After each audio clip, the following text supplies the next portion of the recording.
everybody, and welcome to another Cheat Meal Monday. It's a very special one today because it is Christmas Eve, and I hope you stay tuned to find out what I'm going to make today.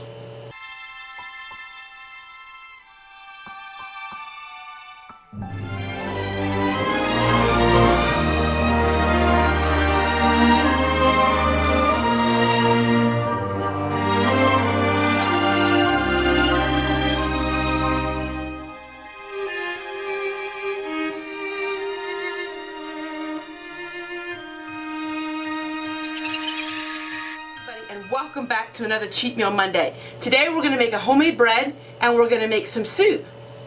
It comes from the Fix It and Forget It, their Christmas cookbook. And what it's called is Snowmobile soup. What in the world could that be? This is the first time I'm making it and I think it sounds amazing, and I'm going to share with you in just a moment of how you can make it too. I'm going to make some dried tomato bread, which I did on a recipe way back, maybe 6 months ago, and I'll show you the link when we get started on that. I am so super excited because starting January 1st, there is going to be a new challenge in Tessie's life. Those of you who watched me for over a year will know exactly what I'm going to be doing coming January 1st because I did it last year. And this year, I am really super excited because I'm going to have it even a little more extreme. So it's all about saving money, it's all about not having money, and I think everyone is going to be able to glean from it. Let's get started and I'll share with you our recipe, Snowmobile soup. What in the world could that be? As you come to know by now, I'm not one of them gourmet cooks. In fact, I would rather do anything other than be in the kitchen. I love being outside, I love working on garden and flowers and herbs and growing my own vegetables. I love canning, but I'm not a big cook. So a lot of you appreciate that because a lot of you are like me. And my recipes are always very simple and it's very easy to make. So the first thing it calls for is, and I'm going to have the recipe for you at the end of the video. It calls for potatoes that are cut like French fries, which is really unusual for this soup. It's called Snowmobile soup, and it is going to be in the crock pot. So it's 5 potatoes, and you're supposed to cut them up like French fries. So that seemed awful strange to me, but that's how we're going to do it. Exactly how it said. I'm really excited because I got one of these. They were only a couple dollars, and let's see if they work. It works like a charm and it doesn't bend your lid, so I can reuse these for other things. This is my ground beef that I canned, and I'm also going to add the liquid to it because it was canned in beef broth. Virtually no fat in my canned meat because I saute my meat and then I can it in beef broth. 1 can of cream soup, and I had cream of mushroom soup. Yes, I will be sharing a recipe and we will be working on making our own cream soups here in January. To the can of cream soup we add 1 can of milk.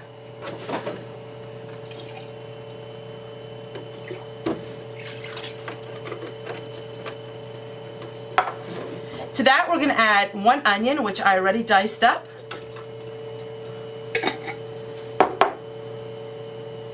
And then it calls for 2 pounds of shredded cheese. And that is it. So this is going to be our soup. And it calls for a little bit of salt and pepper. That's it. I had somebody comment about the food sometimes that I make looks very bland. That is because you are able to taste your food and you can add your own herbs to it. You can add your own salt and pepper to it. You don't need me to tell you how to season your food. Most of my recipes are very bland and then I add my own seasonings to it. So let's get out 2 pounds. I'm only going to use 1 pound because 2 pounds is a lot of cheese. This Tessie fashion, we have a little bit of my cheese whiz that I had for the girls and we're going to clean that up. As you know, I love my cheese whiz. And then I'm just using 1 package of sharp cheddar cheese. That's not even a pound, because 2 pounds is a lot of cheese. And that's a lot of expense too. And this is plenty. So we're going to go ahead and we're going to put this on low. So we're going to go ahead and we're going to put this on high for 4 hours. So high on for 4 hours. While this is cooking, we're going to go ahead and make some beautiful hearty bread. One of these, they're called keys. I will give you a link in my description box where you can get it.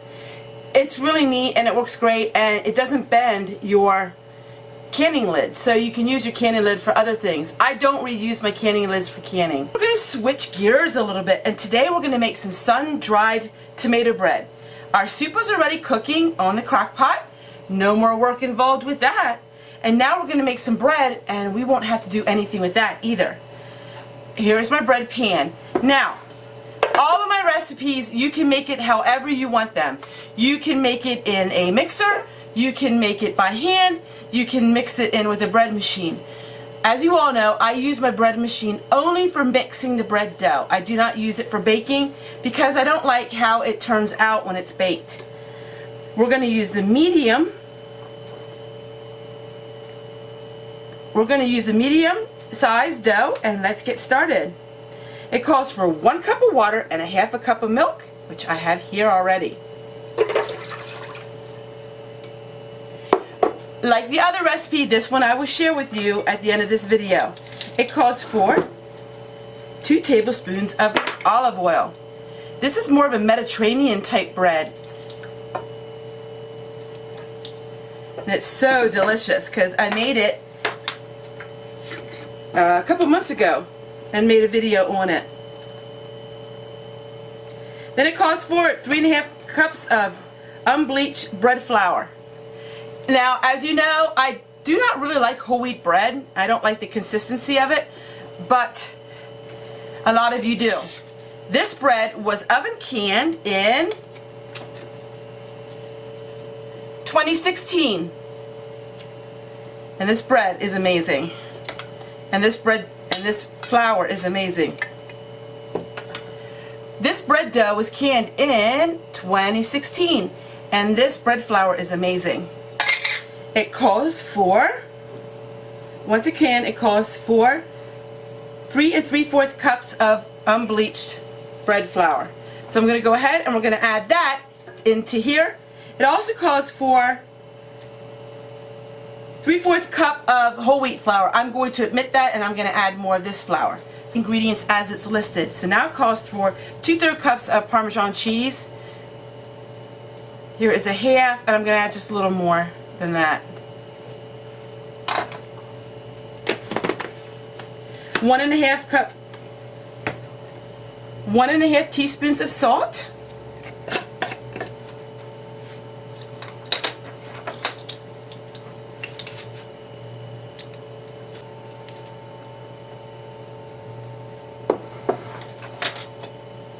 Two teaspoons of sugar.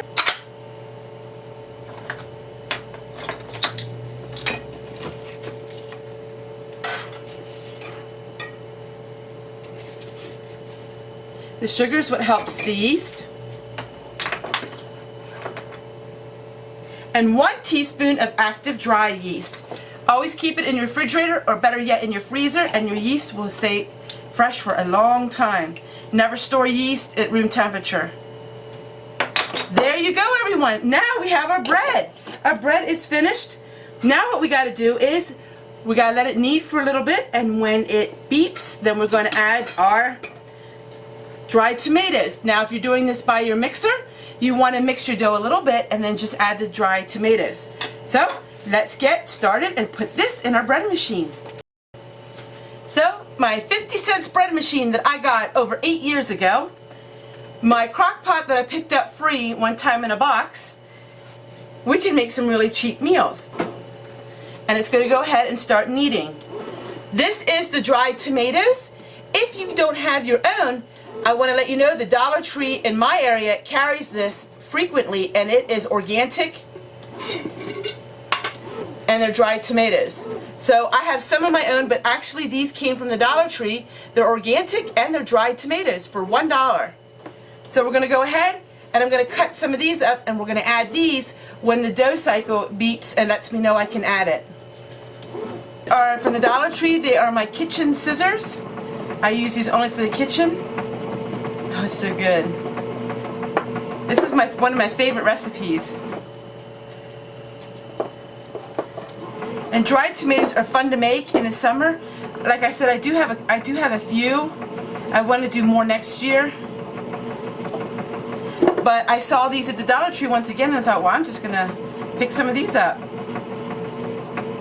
It's probably all I need, really. I don't need that many. Here, so you can see it. And now they're going to knead them into the dough. When it's finished rising, we're going to go ahead and we're going to shape it and put it into our bread pan, and then I'll get back to you. I can go ahead and do my other chores. My soup is already being cooked, and my bread is already being kneaded, and I don't have to do anything. So now I'm going to go out and hang some wash up, get ready for Christmas tomorrow, and have a fun day.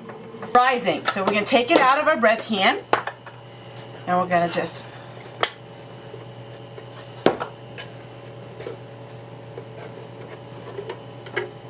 like that. Now all I'm just going to do is shape it like a loaf.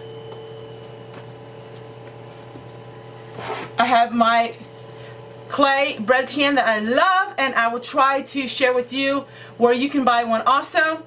My friend Lacey gave it to me, so I love it. This pan I love so much.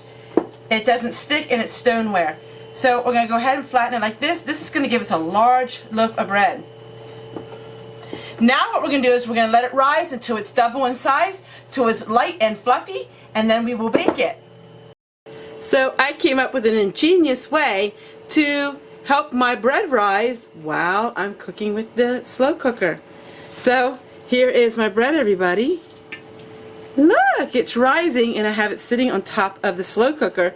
So the heat from the slow cooker is helping my bread to rise. How smart is that?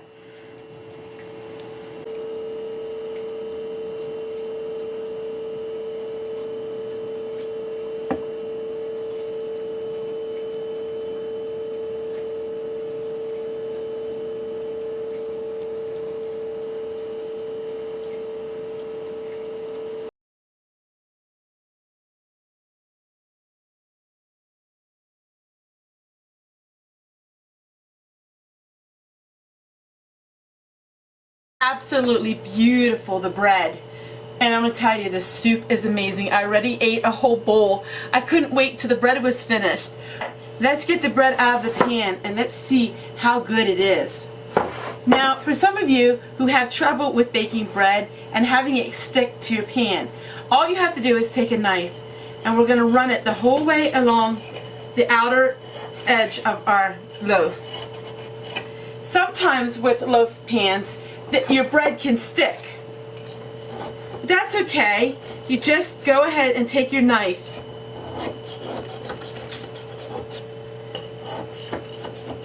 This is real life. And in real life, sometimes you have issues with things like this. And there, my friends, it's coming out. So I'm going to take my knife, go like this, because it's very, very, very, very hot. Woo! It just came out of the oven. And see, there was no sticking because I ran my knife the whole way in the outer ridge of your bread. So here is our bread. Yum, yum. And see the tomatoes in it. Okay, let me go ahead and I will tilt the camera down and I'll show you how we make the topping for our bread. Also in another video. We're just going to take a little bit of our butter and we're going to melt it along the top. This helps keep our loaf nice and soft. So just go just like this. I really recommend using butter. Now the bread is hot. You don't ever cut bread while it's hot. You wait until your bread cools off. And then we're just going to go ahead and add some Parmesan cheese on the top.